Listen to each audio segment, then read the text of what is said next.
প্রায় ১-১.৫ মাস আগে আমাদের আম গাছে কিন্তু অনেক ফুল এসেছিল, আর সেই ফুলের মধ্যে থেকে কিছু কিছু আম হয়েছে, আর বেশিরভাগ ফুলই কিন্তু নষ্ট হয়ে গেছে। আর এই দেখো এখনও কিন্তু আমে ফুল আসছে, আর ছোট ছোট আম এখনও পড়েছে। আর এই আমের থোকাটা এত বড় হয়েছে কি বলবো, দেখো কত সুন্দর হয়েছে।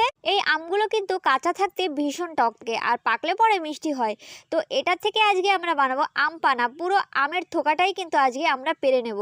আমাদের আশেপাশে আরও বাড়িতে কিন্তু আম গাছ আছে, আর সেই আম গাছেও ফুল হয়েছিল, কিন্তু সবার বাড়িতেই এরকম কম কোয়ান্টিটিতে আম হয়েছে, মানে বেশি হয়নি, প্রায় ফুলই কিন্তু নষ্ট হয়ে গেছিলো।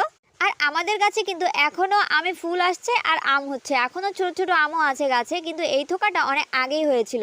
আর তারপর আমার হাজব্যান্ড এই থোকাটাকে পেড়ে দিল, আর এটা থেকেই বানাবো আম পানা। আমার কিন্তু আম পানা খেতে অনেক বেশি পছন্দ। এই যে সিজনটা চলছে, এই সিজনে কিন্তু আম অনেক কম হয়। তো তোমাদের মধ্যে কাদের কাদের বাড়িতে আম হয়েছে সেটা অবশ্যই কমেন্ট করে জানিও।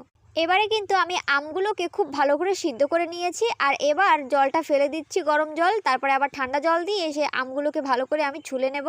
এই আম পানা কিন্তু সেদ্ধ করেও বানানো যায়, আবার আমকে পুড়িয়েও বানানো যায়। তো আমি কিন্তু এটাকে সিদ্ধ করে বানাচ্ছি, তোমরা যদি চাও তাহলে চুলোর মধ্যে এটাকে পুড়িয়ে নিতে পারো।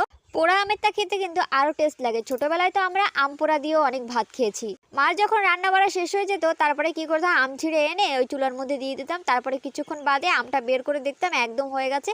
আর খেতেও সুন্দর, আর গন্ধটাও কিন্তু অনেক সুন্দর হয় পুড়িয়ে খেলে। আর এই দেখো আমি আমটাকে খুব ভালো করে ছাড়িয়ে তারপরে আমের পাল্পগুলোকে এই বাটিতে সব নিয়ে নিয়েছি।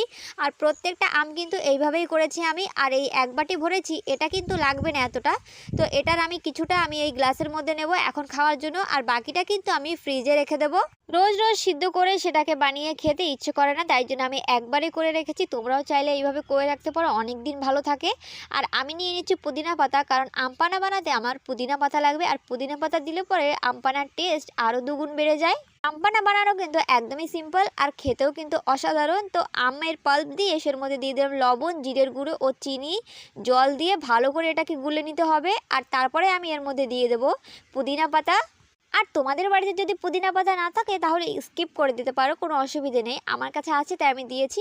আর এটা খেতে কিন্তু অনেক ভালো লাগে। আর দেখো আমার আম পানা কিন্তু একদম রেডি হয়ে গেছে। আর এই অসময়ে আম খেতে কিন্তু অনেক মজা লাগে। তো খেতে অনেক অসাধারণ, টক টক মিষ্টি মিষ্টি, খুব সুন্দর লাগছে খেতে।